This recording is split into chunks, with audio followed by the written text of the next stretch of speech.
ব্যাপার রে, টুম্পা এখনো স্কুলে আসলো না কেন রে? কই ঠিকই চলে আসবে রে। সবাই চুপ কর রে, স্যার আসছে রে। Down, sit down. কথা কি কানে যায় না রে? সিট ডাউন বলছি রে, তোরা দাঁড়িয়ে আছিস কে রে? বস। স্যার ভিতরে আসতে পারি রে? Coming coming, you are late. Why? আসার সময় রে আমার মোটরসাইকেলটা কাদায় আটকে গেছিল রে, তাই লেট হয়ে গেল রে। Oh no no, tell me in English. তুই যে কথাগুলো বললি রে তা ইংরেজিতে বল।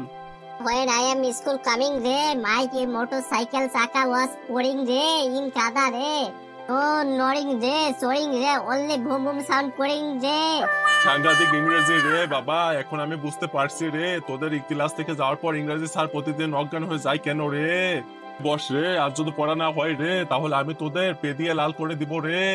তোদের যে আগের দিন রচনা পড়ে মুখস্থ করে আসতে বলেছিলাম রে, মুখস্থ করে এসেছিস রে। স্যার যে মুখস্থ করে কেন, একেবারে সুটস্থ করে এসেছি। বলুন স্যার যে কোন রচনাটা বলতে হবে রে? এটা আগের দিন রে একবার কি সব রচনা গেলে খেয়েছিস রে, আজ আবার কি পড়ে এসেছিস রে কে জানে রে।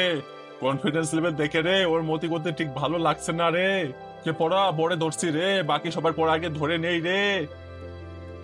এই ঘেটু, তোর আবার কি খবর রে? পড়ার কথা শুনে মুখটা এত চুপসে গেল কে রে, কিসমিসের মতো? আর কালকে আমার বাবার সম্পত্তি 2 ভাগ হলো, তাই বাড়িতে অনেক লোক একজন এসেছিল, তাই পড়তে পারিনি স্যার। পুলিশ কি? তোর বাবা সম্পত্তি 2 ভাগ হলো মানে ব্যাপারটা একটু বুঝিয়ে বলতো। কালকে আমার আরেকটা ভাই হয়েছে। এতদিন আমার বাবার সম্পত্তির ভবিষ্যৎ মালিক শুধু আমি একাই ছিলাম, কালকে আমার আরেকটা ভাই হলো, তাই আমার বাবার সম্পত্তি 2 ভাগ হয়ে গেল স্যার।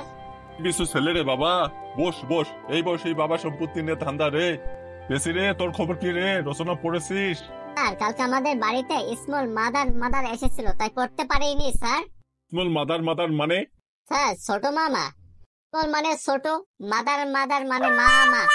ইংরেজি স্যার আমাদের ইংরেজিতে কথা বলার চেষ্টা করতে বলেছে রে, তাই আমি ইংরেজিতে কথা বললাম রে।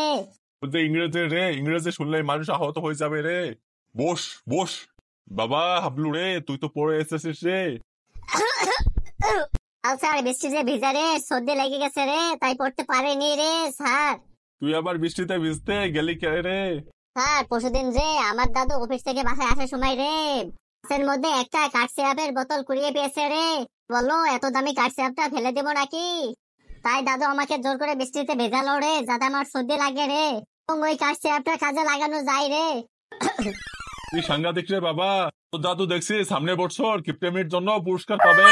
কিন্তু স্যার আমার স্যার আর কারো পড়া হয়নি, তাই ওদের পড়া ধরে সময় নষ্ট করবেন না স্যার। ধরুন আমাকে পড়া ধরুন স্যার, আমাকে বেশি লাফালাফি করিস না রে। স্যারের মুডটা কিন্তু আছে এমনিতেই খারাপ আছে রে, চুপচাপ থাক একটু রে, না হলে তোর জন্য আমরাও মাই খাবো রে। তোরা পড়া করে আসিস নেই রে, তাই পেদানো খাওয়ার ভয়তে স্যারের কাছে আত্মসমর্পণ করে দিছিস রে। আত্মসমর্পণ করার পাত্র নয় রে, আমি আজ পড়া করে এসেছি রে। একদিন তো বাইক দিয়ে চালিয়ে দিয়েছিলি রে, আজ কি দিয়ে চালিয়ে দিবি রে? এক স্যার পড়া ধরলেই তুই বুঝতে পারবি রে। স্যার ধরুন রচনা কোনটা বলবো? মহাদেশের উপর একটা রচনা বলতো, কেমন করে বলিস শুনি। এত সহজ, একটু কঠিন ধরেন স্যার। বেশি পাকনামি করিস না রে বল্টু, যেটা বলতে বলেছি সেটাই বল। আফ্রিকা মহাদেশ নিয়ে রচনা বল।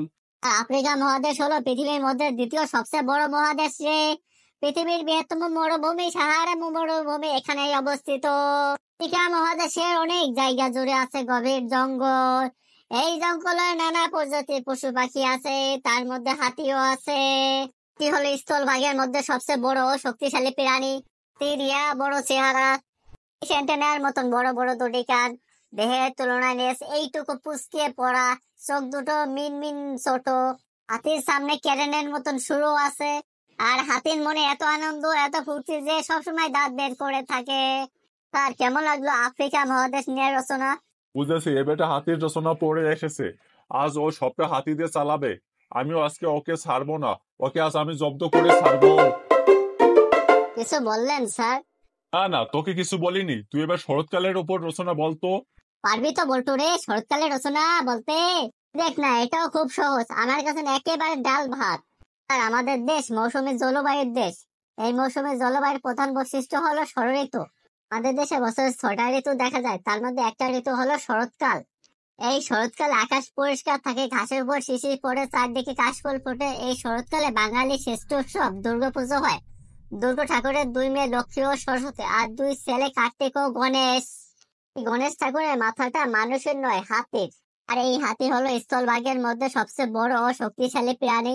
হাতির বড় চেহারা, ডিশ অ্যান্টেনার মতন বড় বড় দুটি কান, দেহ তুলনায় লেজটা একটু ফোকসে পড়া, চোখ দুটো মিনমিনে ছোট।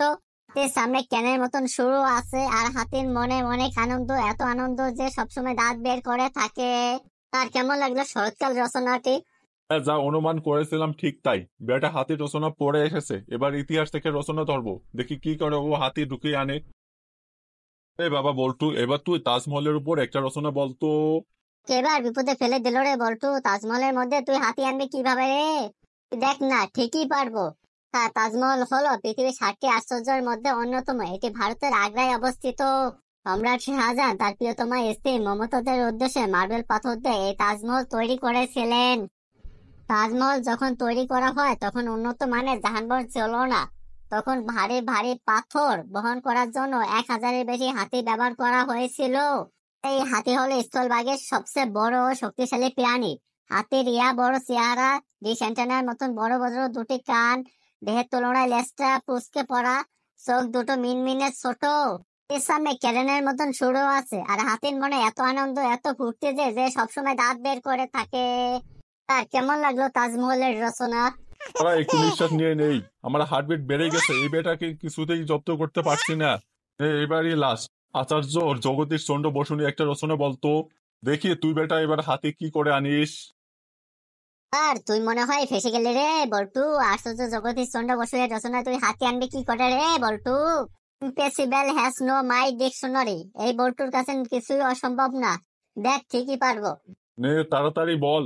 আর আচার্য জগদীশ চন্দ্র বসু ভারত তথা বিশ্ববিখ্যাত একজন প্রয়াত স্মরণীয় বিজ্ঞানী। তিনি প্রথম গাছ নিয়ে গবেষণা করে বলেন গাছেরও প্রাণ আছে, এই গাছের থেকেই কাঠ পাওয়া যায়। আর সেই কাঠ থেকে চেয়ার, চেয়ার থেকে টেবিল, আলমারি তৈরি করা হয়। তৈরি করার সময় কাঠে কাঠে জোড়া লাগাতে হয়। এই জোড়া লাগাতে কাঠ মিস্ত্রিরা ফেভিকল আঠা ব্যবহার করে। এই ফেভিকল আঠার ডাব্বার গায়ে দুটো হাতির ছবি থাকে। আর ওই হাতি। ওরে থাম বাবা, ওরে থাম। কে আর বলতে হবে না। আরে কেউ আমাকে ধরে স্টাফ রুম পর্যন্ত পৌঁছে দে, আই রে, আমি অজ্ঞান হয়ে গেলাম রে। ভিডিওটি ভালো লাগলে সবাই লাইক করুন, বেশি বেশি শেয়ার করুন, সাবস্ক্রাইব করে আমাদের পাশেই থাকুন। দেখাবে পরবর্তী কোনো এপিসোডে।